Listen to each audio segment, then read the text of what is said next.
Bismillahirrahmanirrahim. Assalamualaikum warahmatullahi wabarakatuh. Yang terhormat Bapak Arif Himawan Dwi Nugroho, yang saya cintai dan saya banggakan, yang kemudian yang tercinta teman-teman saya, Universitas Istiqo Bank Semarang. Kali ini saya akan mepresentasikan tentang integrasi untuk memenuhi tugas ujian akhir semester. Sebelumnya saya perkenalkan, nama saya Syahrizal Latif, nomor NIM 1805520196. Untuk mata kuliah ini saya audit investigasi untuk dosen pengampunya Bapak Arif Himawan Dwi Nugroho. Untuk sebelum memasukin presentasi, saya akan menjelaskan beberapa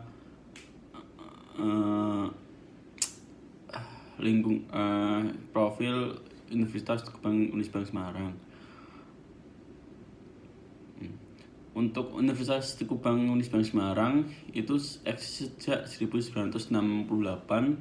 Semua program studi terakreditasi. Universitas Istiqo Bank Semarang beralokasi di ibu kota Jawa Tengah, merupakan salah satu perguruan tinggi swasta yang berbasis entrepreneurship dengan dukungan teknologi informasi dan komunikasi, memberikan kemudahan bagi mahasiswa untuk beraktivitas. Universitas Istiqo Bank Semarang dikenal sebagai perguruan tinggi swasta yang berbasis entrepreneurship. Saat ini mempunyai 6 fakultas dengan 12 program studi, salah satunya yaitu satu Fakultas Ekonomi dan Bisnis dengan program studi S1 Manajemen, S1 Akuntansi, D3 Keuangan Perbankan, program Profesi Akuntansi. Universitas Istiqo Bank Semarang memiliki 2 kampus, yaitu Kampus Mugas dan Kampus Kendeng. Untuk alamatnya, Kampus Mugas berada di Jalan Tri Lubang Juang nomor 1 Semarang, sedangkan untuk alamat Kampus Kendeng berada di Jalan Kendeng 5 Bendaan Ngisor Semarang. Untuk website resmi Unisbank Semarang yaitu www.unisbank.ac.id. Berikut adalah sekilas cuplikan mengenai profil Universitas Istiqo Bank Semarang.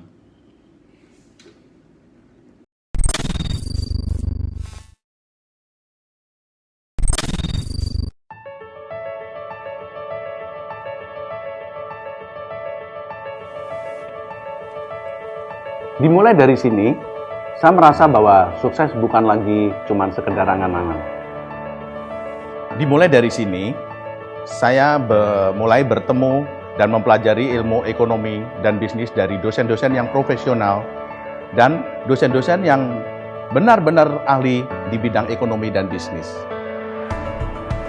Dimulai dari sini, saya diajarkan bagaimana menjadi seorang pebisnis yang handal dan terampil. Dimulai dari sini, saya mulai mengerti bagaimana merencanakan sebuah plan agar dapat direalisasikan dengan baik. Selain itu, dimulai dari sini, saya mulai mengerti bagaimana kesulitannya untuk menjadi seorang owner perusahaan yang harus mempertahankan, mengembangkan daripada usaha ini.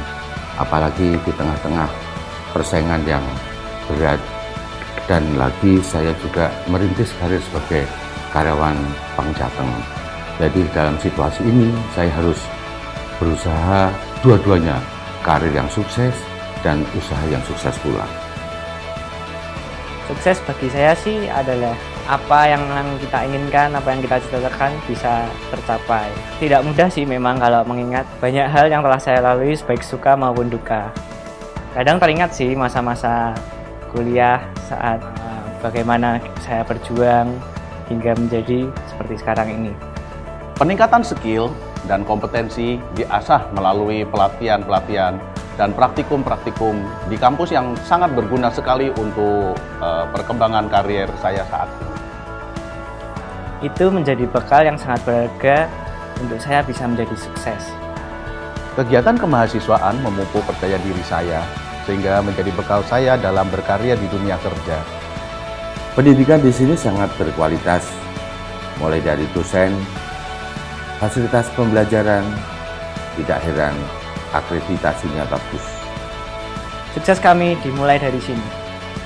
Sukses kami dimulai dari sini. Sukses kami dimulai dari sini.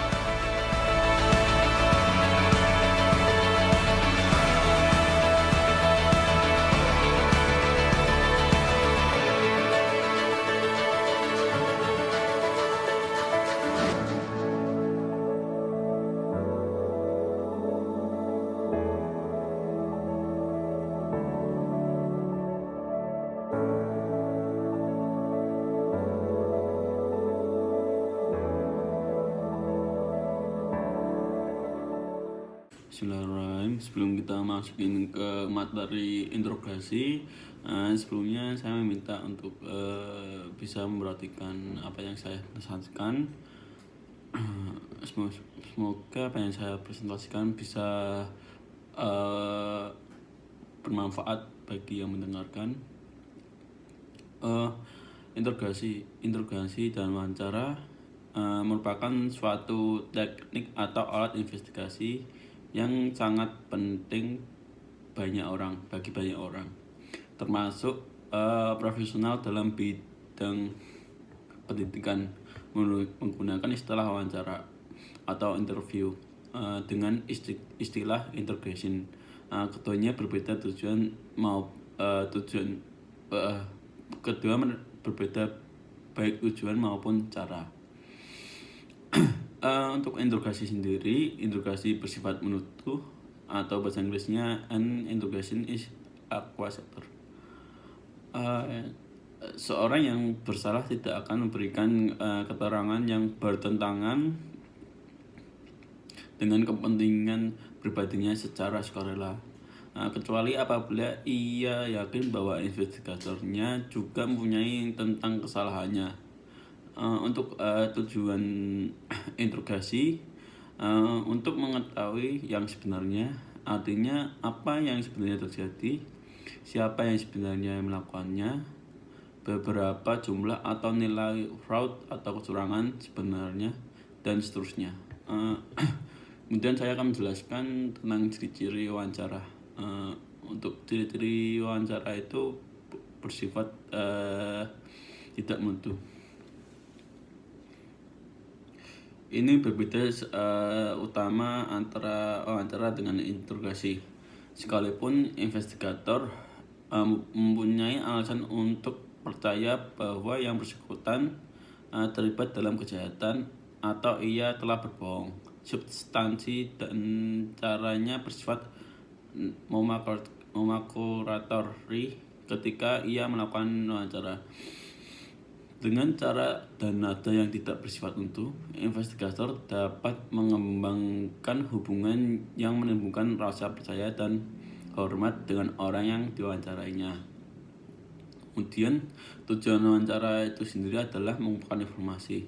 Selama melakukan wawancara, investigator harus mengumpulkan informasi yang sangat penting bagi investigasinya dan informasi mengenai perilaku dari orang yang diwawancarainya.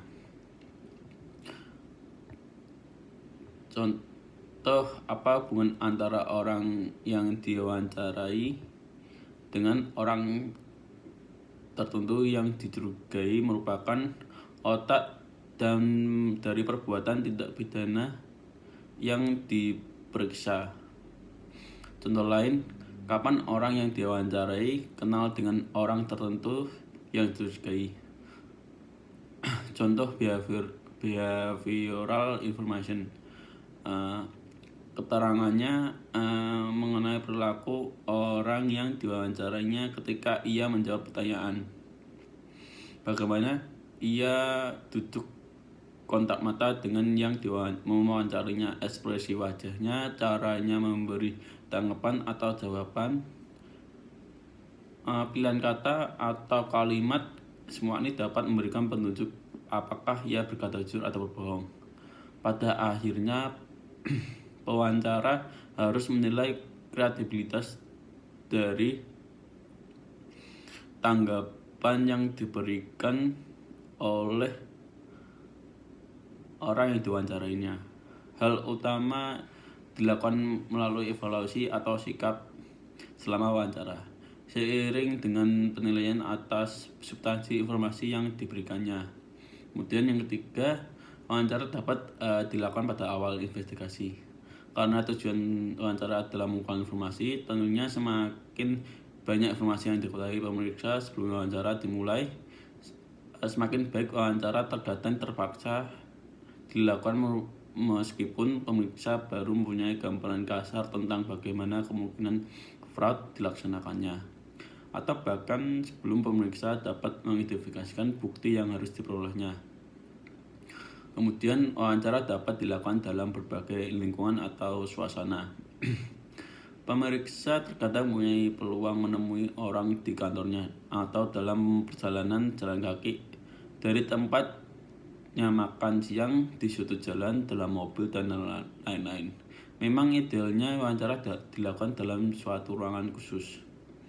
Wawancara seharusnya bersifat tidak terstruktur dan bisa melompat dari satu pokok ke pokok pembicaraan lain. Sebelumnya wawancara dimulai, pemeriksa mempunyai gambaran mengenai informasi yang akan dikumpulkannya. Namun ia juga tidak boleh kaku. Secara kreativitas, ia harus mengembangkan pertanyaan atas informasi yang diterimanya. Selama wawancara berlangsung, informasi baru mungkin tidak diduga atau diragukannya.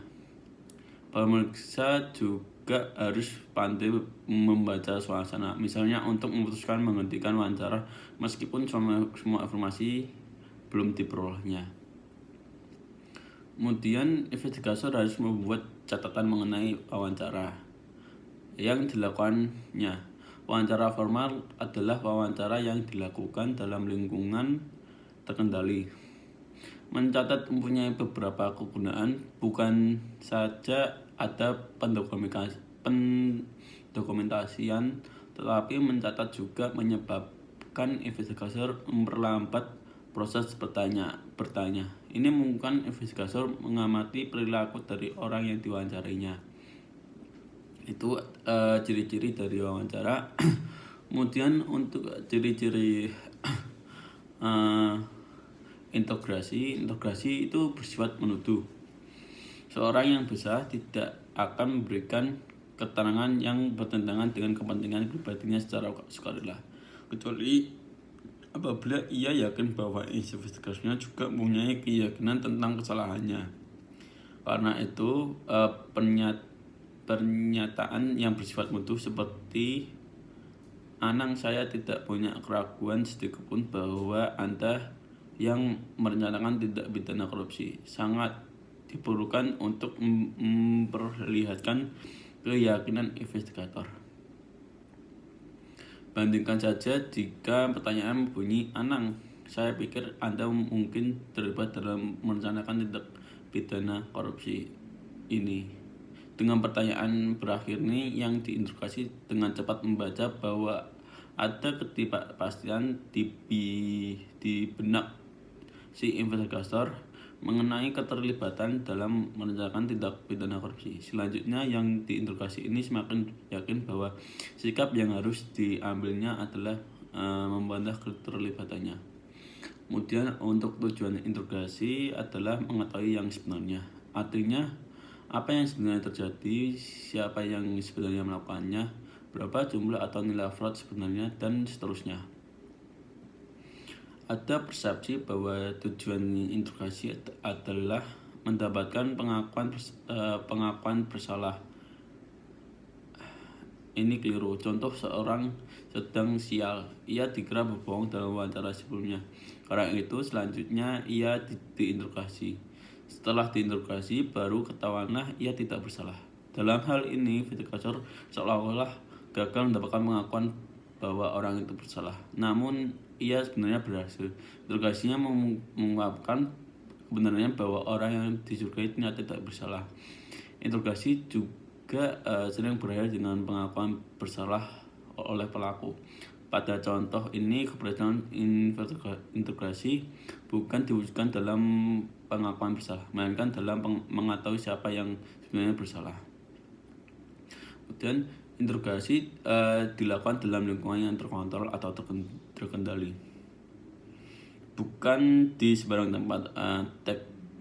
Taktik persuasi yang digunakan seperti saya jelaskan memerlukan lingkungan yang ada privasi, tidak terganggu orang yang lalu lalang, dan bebas dari halangan lain.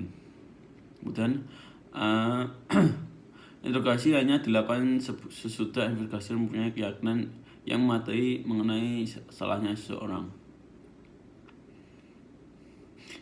Investigator harus mempunyai alasan untuk percaya bahwa seseorang telah berbohong.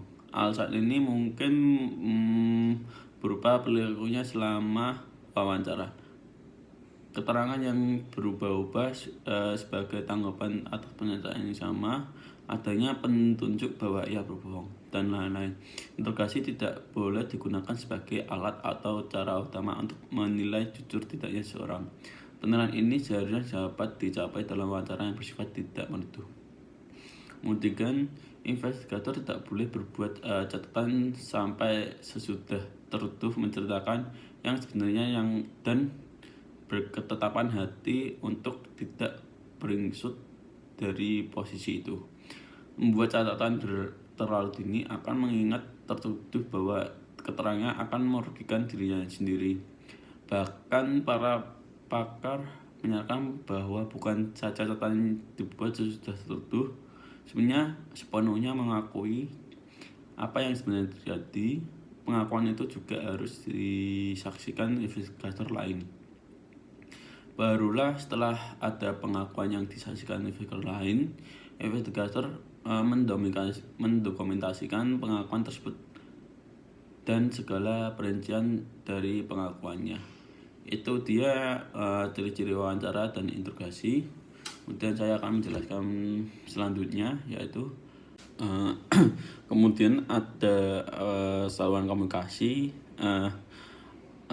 Saluran komunikasi itu terbagi dari 3, yaitu verbal channel, paraphrasing channel, dan non-verbal channel. Dalam tahun 1990-an, Read meraih 2 hadiah pemerintah federal untuk meneliti secara khusus perbedaan antara perilaku tersangka yang menceritakan kebenarannya dan kebohongan di luar lingkup pemakaian poligraf. Penilaian ini dibiayai oleh The National Security Agency sehingga sebagai The NSA Study. Penilaian ini menunjukkan bahwa tingkat atau saluran yang kita gunakan untuk berkomunikasi.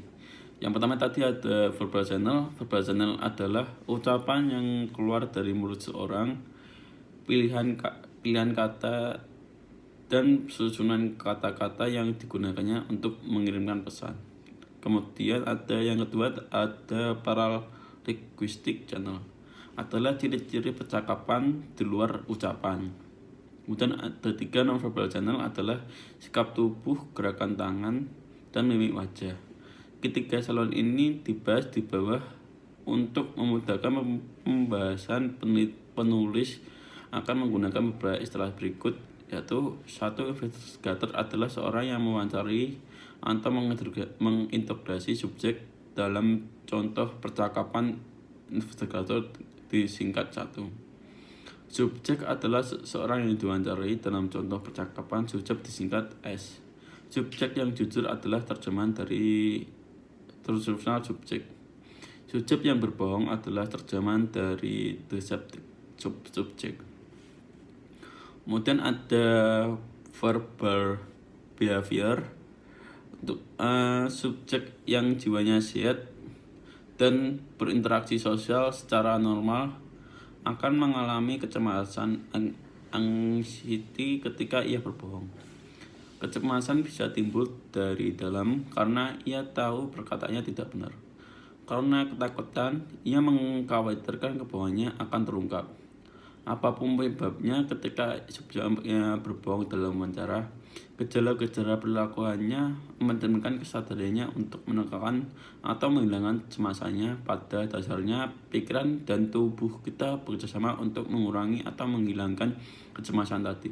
Inilah konsep dasar dari evaluasi atas verbal behavior, parallelistic behavior, dan nonverbal behavior untuk mendeteksi kebenaran atau kebohongan dalam wawancara atau interogasi.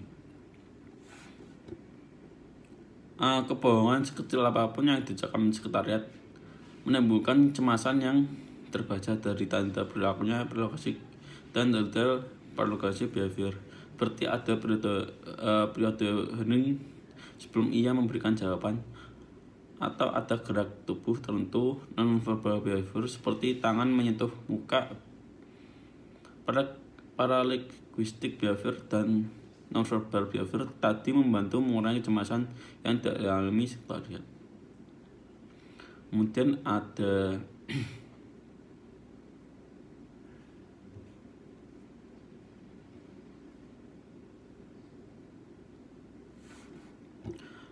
paralinguistic behavior. Dalam kehidupan sehari-hari, kita sering mendengar ucapan yang makna sesungguhnya berbeda dari apa yang kita keluarkan dari pemulut pembicara. Contoh, suami mengatakan kepada istrinya, "Masakanmu sangat lezat." Namun ciri-ciri tertentu dari ucapan suami mengubah 180 derajat. Makna ucapannya menjadi masakanmu tidak enak, atau bahkan mungkin lebih sarkastik lagi, seperti memakan kali. Ciri percakapan tertentu ini atau paralinguistic behavior inilah yang harus diamati investigator. Kalau saluran verbal dapat lebih dikendalikan, maka saluran paralinguistik agak lebih lepas kendali.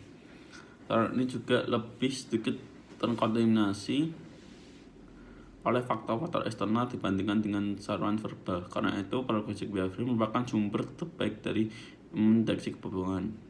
Bukit adalah ciri-ciri percakapan yang perlu diketahui investigator. Yang pertama ada respon latency atau masa atau periode keheningan. Respon latency menunjukkan rentang waktu antara kata terakhir dari pertanyaan investigator dengan kata pertama dari jawaban subjek. Dalam NSA studi, respon latency rata-rata untuk subjek yang jujur adalah 0,5 detik. Sementara untuk subjek yang berbohong adalah 1,5 detik. Jelas bahwanya tanggapannya tertunda. Untuk pertanyaan sederhana, patut dicukai respons latency tentunya berbeda antara subjek dan dengan subjek lain. Karena itu, dalam mengamati paralinguistic behavior, kita perlu mengetahui respons latency dari subjek yang bersangkutan untuk pertanyaan sederhana yang netral. Kemudian ada early response, jawaban lebih awal. Kategori lain dari paralinguistic behavior yang berkaitan dengan ukuran waktu dari suatu jawaban adalah early response atau jawaban lebih awal. Umumnya jawaban lebih awal merupakan reaksi dari subjek yang jujur dan terlanjur gugup pada awal wawancara. Subjek yang jujur akan mengulangi jawaban yang lebih awal tadi saat investigator menyelesaikan pertanyaannya. Itulah perbedaan dengan early response yang diberikan subjek yang berbohong ketika memberikan early response. Subjek yang berbohong tidak mengulangi jawaban itu saat investigator menyelesaikan pertanyaannya. Mengapa subjek yang berbohong sangat segan menjawab pertanyaan yang memojokkan? Sekali memberikan jawaban yang terlalu awal, ia merasa sudah menjawab dan tidak perlu mengulangi jawabannya. Jawaban awalnya sebenarnya merupakan respon untuk membantah. Kemudian ada response lag, panjangnya jawaban. Secara statistik, penelitian menunjukkan bahwa subjek yang jujur memberikan jawaban yang lebih panjang dari subjek yang berbohong. Subjek yang jujur ingin memberikan jawaban yang selengkap mungkin dan seringkali menawarkan informasi tambahan yang tidak diminta investigator. Isi jawaban dari subjek yang jujur juga masih dalam konteks yang dinyatakan ia tidak mengalihkan topik pembahasan. Sebaliknya, subjek yang berbohong memberikan jawaban singkat sekedar memenuhi syarat. Sudah menjawab, ia khawatir memberi jawaban-jawaban yang panjang yang berakhir justru saling bertentangan. Jawaban panjang dari subjek yang berbohong cenderung bersifat mengalihkan topik pembicaraan dan di luar konteks pertanyaan. Kemudian ada response delivery atau penyampaian jawaban. Penyampaian jawaban terlihat dari kecepatan rate, tinggi rendahnya nada pitch, dan kejelasan atau clarity. Hal-hal ini bisa sejalan konsisten bersesuaian dengan apa yang dikatakan, tetapi bisa juga bertentangan. Ketika subjek mengungkapkan emosinya secara jujur, rate dan pitch umumnya meningkat. Misalnya, lihat bagaimana seorang ibu menceritakan kecelakaan atau kematian anaknya. Tanggapan yang jujur tapi dalam luapan kemarahan yang disampaikan dalam penggalan kata-kata yang lepas, tegas, dan mantap, seperti, "Hei, dengarkan, aku tidak mencuri uang itu." Subjek yang jujur ingin investigasi memahami bahwa jawabannya sehingga ia berbicara dengan jelas dan volume yang pas. Subjek yang berbohong cenderung menjawab dengan suara pelan, tidak jelas dan menggumam. Kemudian ada continuity of response. Jawaban yang jujur mengalir dengan bebas, merupakan tanggapan yang spontan dan apa adanya. Jawaban yang mengalir sebagai satu alur pikir, satu kalimat disusul dengan kalimat yang lain, menyambung dan tidak loncat dari satu alur ke alur yang lain. Kemudian ada erasure behavior atau perilaku penghapusan. Dalam percakapan sehari-hari, seorang mengatakan sesuatu yang kedengarannya mungkin tidak menyenangkan bagi lawan bicaranya. Kemudian ia mengatakan, "Cuman bercanda kok," diiringi gerakan alis dan senyum. Gerakan alis dan senyum dalam percakapan mempunyai efek menghapus konotasi yang tersirat dalam ucapannya. Dalam komunikasi paralinguistik ada perilaku tertentu yang dampaknya seperti gerakan alis dan senyum, seperti tawa, batuk-batuk kecil, atau mendahului setelah mengucapkan suatu bandahan. Percakapan dalam wawancara berikut contoh erasure atau perilaku menghapus apa yang dikatakannya. Kemudian ada nonverbal behavior. Nonverbal behavior itu dari 4, yaitu yang pertama ada postur, gerakan tangan, gerakan kaki, dan mimik muka dan mata. Untuk postur sendiri, kita mulai dengan mengevaluasi sikap atau postur atau sikap ketika diwawancara, mengungkapkan keterlibatan emosional, rasa percaya diri, minat, apakah ada minat, pikiran melayang entah kemana, atau cuaca kebebasan.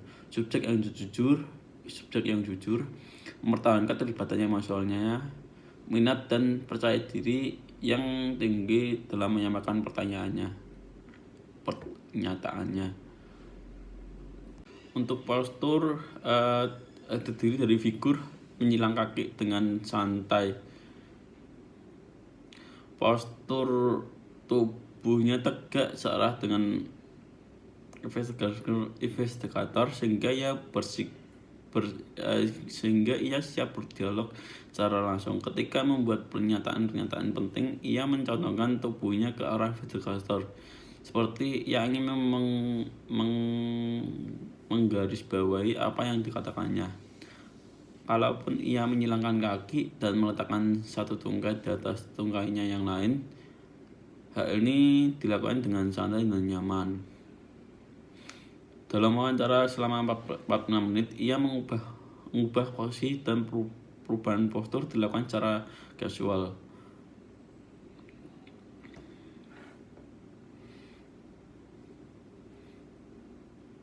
Untuk postur yang jujur dengan postur ke depan. Untuk yang jujur dengan postur sedikit mencondong ke depan, jujur dengan postur santai dan nyaman.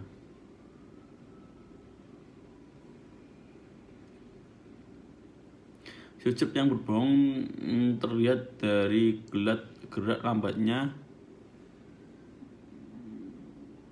tidak berjiwa, terjembam dalam kursinya. Istilah bahasa Inggrisnya adalah slouch. Meskipun berada di ruangan wawancara, ia terkesan berada di tempat lain, jauh di sana, tampak dan tidak berminat dengan wawancara. Batang tubuhnya menjauhi investigator. Hal serupa diucapkannya dengan menggeser kursinya menjauhi kursi investigator. Bentuk lain sikap menjauh adalah menyilangkan lengan di depan dada atau menyembunyikan kaki di bawah kursi.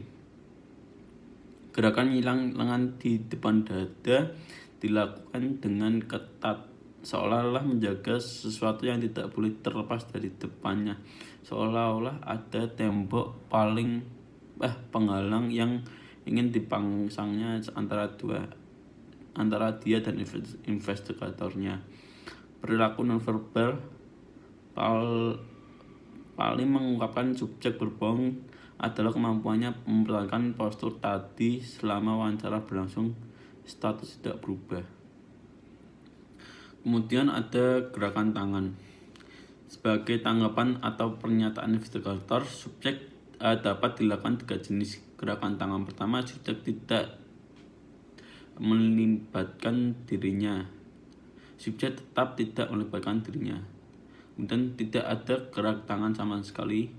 Ini merupakan tanda bahwa ia tidak mempunyai percaya diri terhadap jawaban yang sudah atau akan diberikannya, atau ia memandang pertanyaan-pertanyaan itu tidak penting.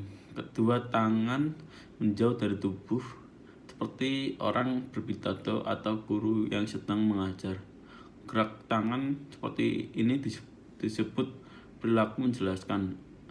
Ketika tangan mengarah pada bagian tubuh, gerak tangan ini disebut perilaku menyesuaikan.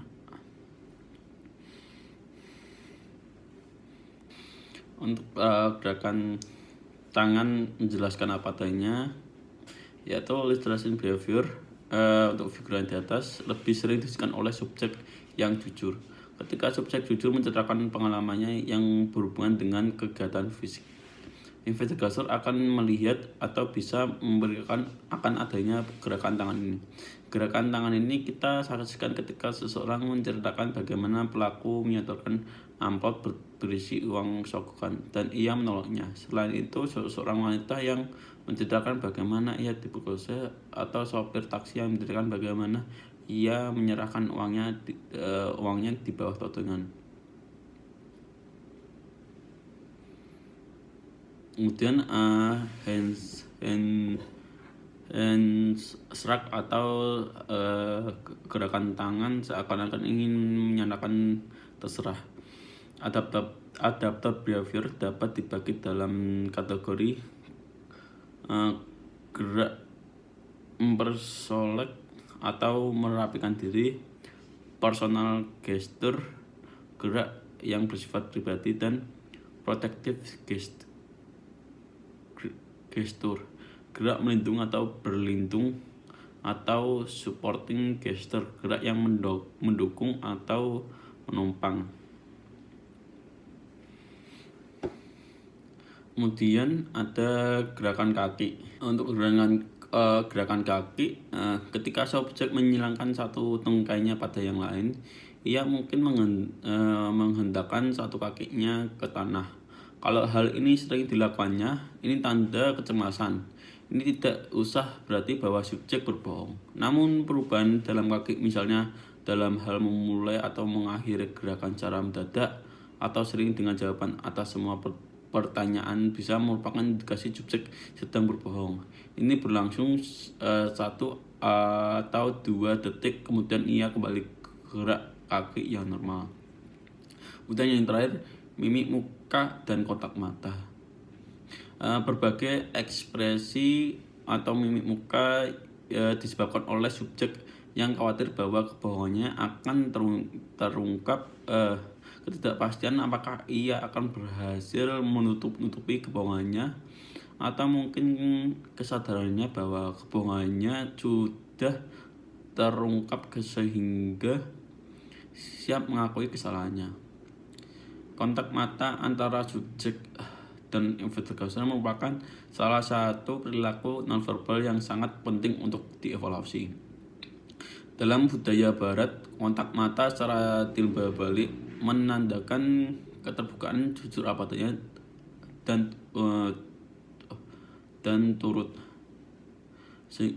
Yang terakhir, subjek yang berbohong tidak berani atau enggan menatap matanya ke samping, seperti melirik atau ke langit ruangan. Selanjutnya, pedoman yang harus diperhatikan ketika menilai kontak mata. Selaku investigator, jangan mengharapkan subjek terus menatapnya. Ini tidak wajar, kecuali jika seorang wanita cantik atau berantaman yang mempunyai daya tarik luar biasa bagi subjeknya.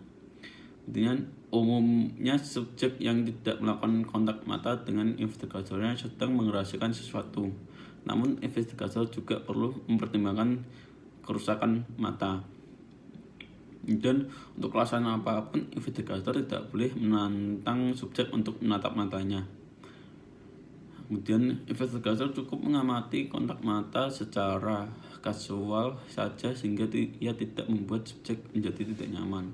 Kemudian subjek tidak boleh diperkenakan memakai kacamata hitam, kecuali jika ia mempunyai yang mengharuskannya memakai kacamata hitam di dalam ruangan.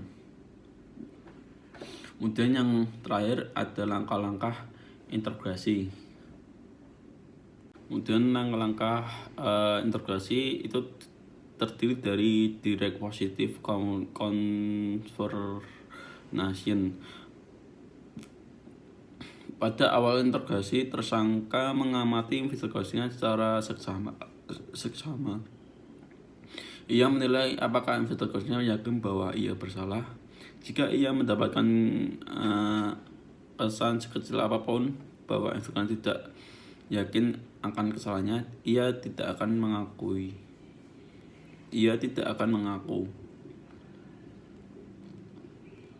Sesudah direct positive confirmation, investigator membuat transisi statement atas pernyataan peralihan.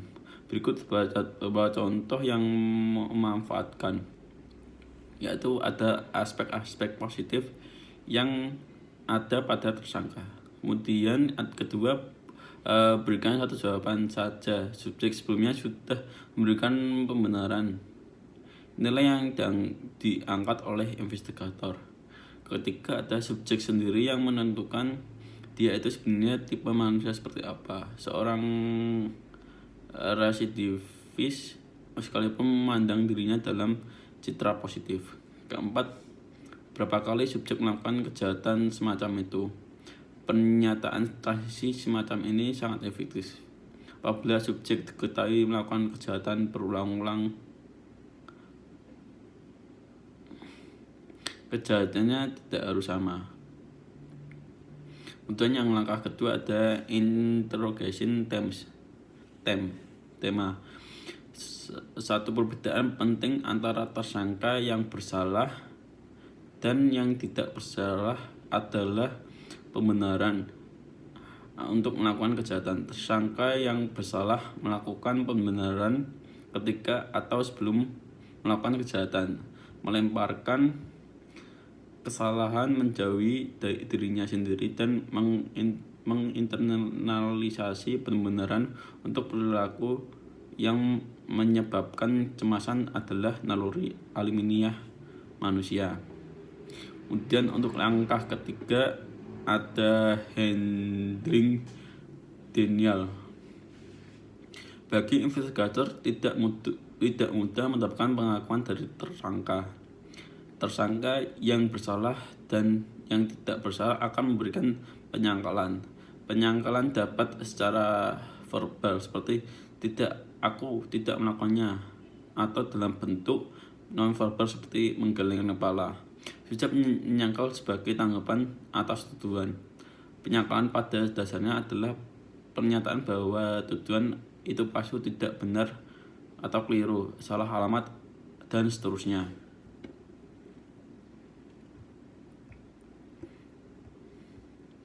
Kemudian langkah keempat ada overcoming objection. Dalam langkah ini, investigator berupaya mengatasi benteng pertahanan kedua dari si tersangka. Benteng pertahanan pertama adalah penyangkalan atau denial. Benteng pertahanan kedua adalah keberatan objections. Tersangka yang melihat kesia-siaan dalam upaya penyangkal akan mengubah taktiknya dengan mengajukan keberatan. Dengan perubahan taktik ini, tersangka mengharapkan dapat mengambil alih kendali percakapan sehingga melemahkan keyakinan investigator bahwa ia memang bersalah. Langkah ini terdiri dari angka 4 ini terdiri atas mengenali keberatan, menghargai keberatan, yang ketiga membalikan keberatan.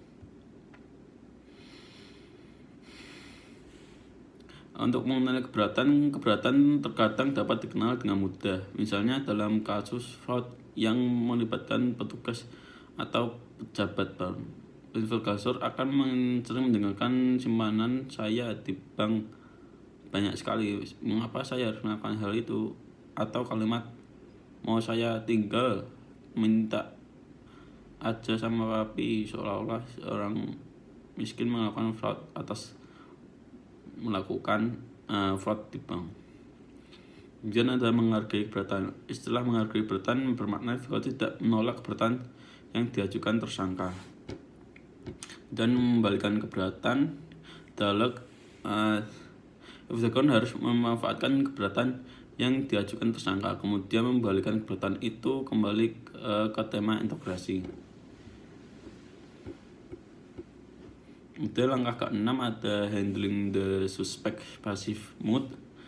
Pada langkah 5, investigator seharusnya berhasil menjalin hubungan yang baik dengan tersangka. Hubungan yang baik dalam hal ini berarti tersangka percaya investigator jujur, investigator berusaha keras mencari kebenarannya.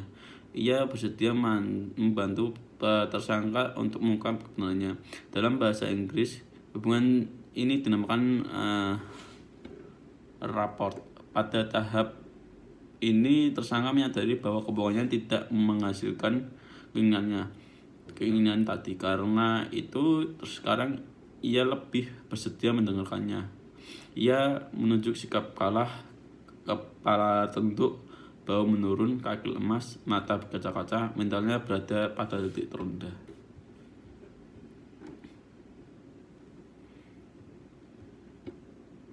Kemudian ada langkah yang ke-7, presenting the alternative question.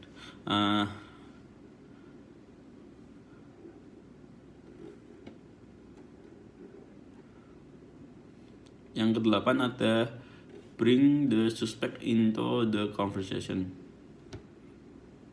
Dalam langkah ini tersangka diarahkan untuk menceritakan perincian dari perbuatannya yang pada akhirnya akan dirumuskan menjadi pengakuan yang bisa diterima sebagai bukti hukum. Yang ke-9, the written confession. Pada puncaknya tersangka memberikan pengakuan secara tertulis.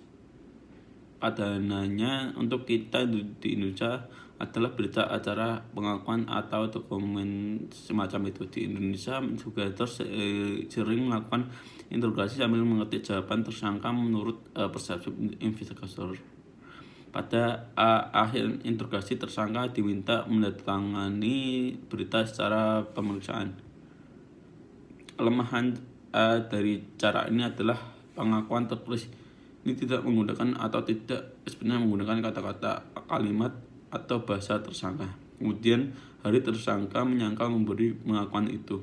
Penyangkalan lebih mudah diterima orang-orang yang mendengarnya pembicaraan di pengadilan karena struktur kalimat dan ungkapannya bahasanya berbeda dengan apa yang tertulis di dalam berita acara.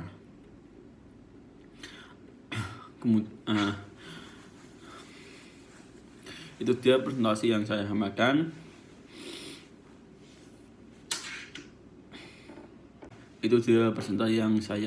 sampaikan.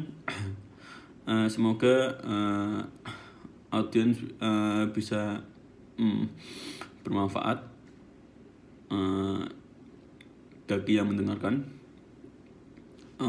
Untuk pesan saya di akhir ini, tetap jaga kesehatan di masa pandemi ini. Semoga kita diberi kesehatan dan rezeki lancar untuk menyelesaikan tugas-tugas kuliah di semester ini. Terima kasih dari saya. Semoga teman-teman bisa menyelesaikan perkuliahan ini dengan hasil yang memuaskan. Terima kasih. Wassalamualaikum warahmatullahi wabarakatuh.